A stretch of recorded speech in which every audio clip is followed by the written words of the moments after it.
কোরবানির পশুর জন্য এবার আর বিদেশ থেকে আমদানি কিংবা সীমান্ত ঘেঁষা চোরাই গরুর প্রয়োজন নেই।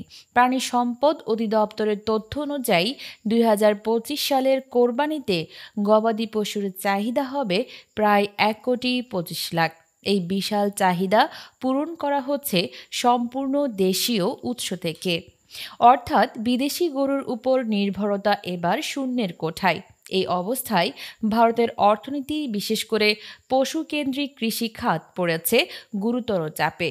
বাংলাদেশের অন্তত ৩০টি জেলায়, যেমন চুয়াডাঙ্গা, রাজশাহী, সিরাজগঞ্জ, কুষ্টিয়া, খামারভিত্তিক গরু উৎপাদনের কেন্দ্র গড়ে উঠেছে। এক কথায়, ভারতের গরুর জন্য বাংলাদেশে আর কোনো জায়গা নেই। শুধু অভ্যন্তরীণ বাজার নয়, বাংলাদেশ এখন নজর দিয়েছে রপ্তানির দিকেও। সৌদি আরব, মালয়েশিয়া, ওমান ও আফ্রিকার কয়েকটি দেশ ইতিমধ্যে বাংলাদেশি গরু আমদানিতে আগ্রহ দেখিয়েছে। চট্টগ্রাম বন্দরে ইতোমধ্যে ২টি আন্তর্জাতিক চুক্তি সম্পন্ন হয়েছে, যা গরু রপ্তানির দিকটি আরও শক্তিশালী করবে।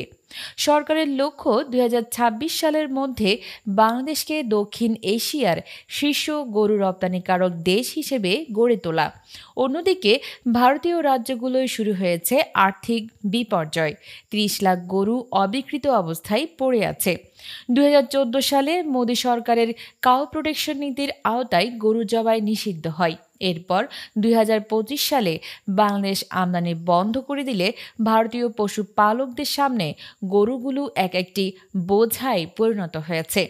ভারতের সংবাদ মাধ্যম আনন্দবাজার, হিন্দুস্তান টাইমস ও দৈনিক ভাস্কর জানিয়েছে, শুধু পশ্চিমবঙ্গে ক্ষতি হয়েছে প্রায় ৮,০০০ কোটি রুপি। পরিস্থিতি দিন দিন আরও খারাপের দিকে যাচ্ছে।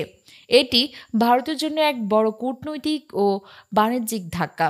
জাতিসংঘের ফাও এবং আন্তর্জাতিক পশু স্বাস্থ্য সংস্থাগুলোর মতে, বাংলাদেশ যদি এই গতিতে এগোয়, তাহলে ২০২৭ সালের মধ্যেই কোরবানির পশু খাতে $৫০০ মিলিয়ন বেশি বৈদেশিক আয়ের সম্ভাবনা রয়েছে।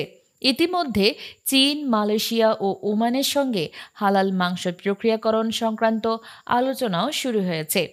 বাংলাদেশ প্রমাণ করেছে, শুধু একটি খামার নয়, গোটা অর্থনীতি গড়ে তোলা যায় পরিকল্পিত উৎপাদন এবং ডিজিটাল ব্যবস্থাপনার মাধ্যমে।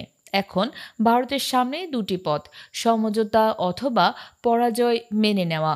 নিউজ ডেস্ক, নাইমা সিদ্দিকা, ২১ সংবাদ।